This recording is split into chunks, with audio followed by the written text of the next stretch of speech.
Ini kita harus bertanggung jawab. Ini Isa ini. Ini Isa ini.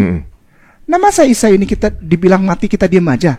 Kembali lagi, Ustadz Kainama, yang di masjid-masjid mengaku sebagai mantan pendeta lulusan Haifa Israel, muncul di podcast Ari Untung untuk melestarikan hoaks bahwa Tuhan Yesus di Bible adalah orang yang sama dengan Isa alaihi salam yang lahir di bawah pohon dalam pengisahan Quran. Tapi kan hari ini kita ngomong zakatnya, zakat sama aja. sholatnya. Okay. Berarti Yesus itu melaksanakan sholat dan zakat kan? Tadi kita udah baca Lukas 18:12.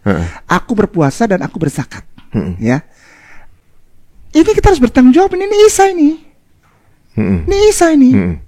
Kelakuan Ustadz Kainama yang membuat persamaan ini sangatlah sembarangan dan menjijikkan dan tentu saja adalah penghinaan yang keji terhadap Tuhan Yesus. Karena Isa alaihi salam sama sekali tidak mempunyai faedah dan peranan apapun dalam iman kekristenan. Rasul Paulus, murid Yesus, seorang Yahudi dari suku Benyamin, bahkan jauh lebih mulia daripada Isa alaihi salam, yang sama sekali tidak dianggap sebagai nabi apalagi sebagai Tuhan dalam agama Kristen. Tapi paling tidak kita sampaikan sesuatu. Apa?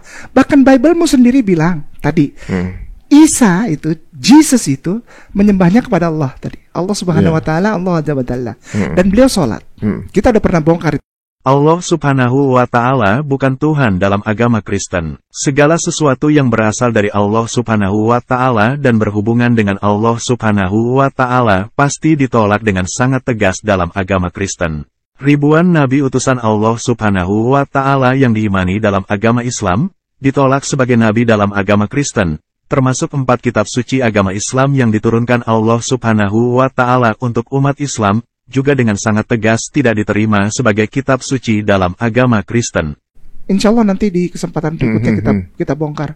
Jadi tidak satu iota pun ada peluang bagi Ustadz Kainama dan mualaf sejenisnya untuk menyamakan Tuhan Yesus di Bible dengan Isa alaihi salam yang dikisahkan di Quran. Jangankan mengangkat Isa alaihi salam sebagai Tuhan, dianggap sebagai nabi saja tidak.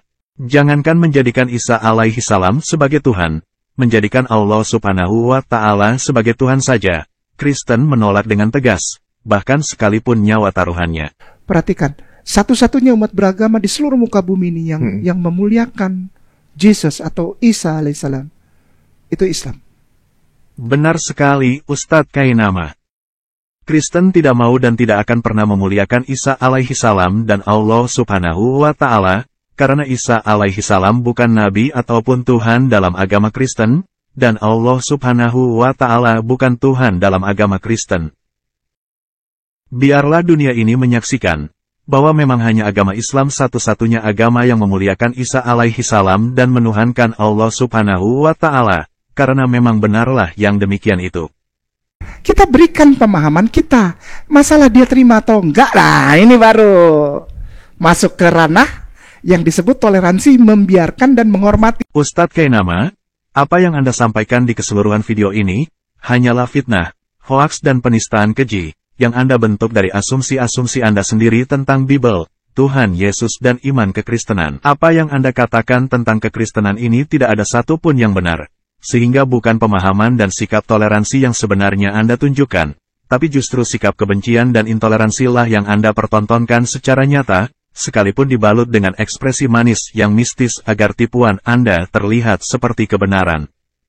Demikian tanggapan kita kali ini.